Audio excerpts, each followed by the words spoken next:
Mini vlog for today's video. Samahan niyo ako sa panibagong araw. Pagkagising ko, dumiretso na agad ako sa sala para buksan ng bintana. Sobrang tindi na talaga ng init mga mare, kaya kailangan nakabukas to para kahit papano may pumasok naman na hangin. Dumiretso na nga rin pala ako sa bathroom para makapag-skincare. Bali, naghilamos lang ako, apply ng moisturizer at syempre ng sunscreen. Kalimutan mo na nga ang lahat, wag lang yung sunscreen. Char. Anyways, etong bare face sunscreen nga pala yung gamit ko mga mare. Pang 3 bottle ko na nga ito at grabe, sobrang gustong gusto ko to. Marami na rin akong nasubukan sunscreen pero ito talaga yung binabalik-balikan ko kasi nahiya nga ako at hindi talaga ako nagkaka-pimples dito. SPF 30 nga lang pala to mga mare pero okay na, kahit papano naman ay protektado ako sa init. Dumiretso na nga pala ako sa kusina para makapagsaing at makapag-prepare ng aming uulamin. Nag-crave nga ako sa menudo kaya etong menudo na lang yung lulutuin ko.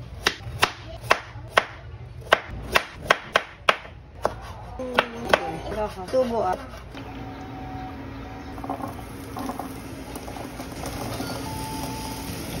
Pagkatapos ko nga mahiwa yung mga ingredients, sinangkotsa ko muna yung patatas, hotdog at yung carrot. Nung naprito ko nga mga mare at alam kong luto na, hinango ko muna. Sunod nga ay nagisa na ako nitong sibuyas, bawang at nilagay ko na nga rin itong karne. Nung medyo malambot na yung karne, naglagay naman ako ng tubig at pinakuluan ko lang. Nung malambot na yung baboy, saka ako naglagay ng tomato paste, tomato sauce. Nilagay ko na nga rin pala yung bell pepper, paminta at magic sarap. At dahil naluto ko na nga yung atay na ilalagay ko dapat dito, etong liver spread na lang yung nilagay ko para kahit papano ay lasa pa rin. Naku mga mare, paniguradong mapaparami na naman ang kain namin ito. Anyways, fast forward, pagkatapos kumain, naligo at nagasikaso lang sa baba. Umakyat na rin ako para makapag-unboxing dahil napakarami kong ang trabaho na kailangan pang tapusin. Anyways, inassemble ko na nga pala itong in-unbox ko mga mare. Bali, eto nga pala yung movable storage rack. 4 layers nga pala itong pinili ko mga mare, pero available din to sa ibang size. Dito ko talaga siya ilalagay sa play area ni Habila dahil tingnan nyo naman parang binabagyo araw-araw. Hindi na nga muna ako nagre-request ng mga laruan ni Habila dahil grabe, punong-puno na dito mga mare at ako lang talaga yung sumasakit yung ulo. Masarap naman talaga na maraming laruan yung mga bata, ang kaso ang hirap kapag lilinisin na napakadaming kalat. Panay reklamo nga ako na napakagulo ng bahay mga mare, pero ako naman tong bili ng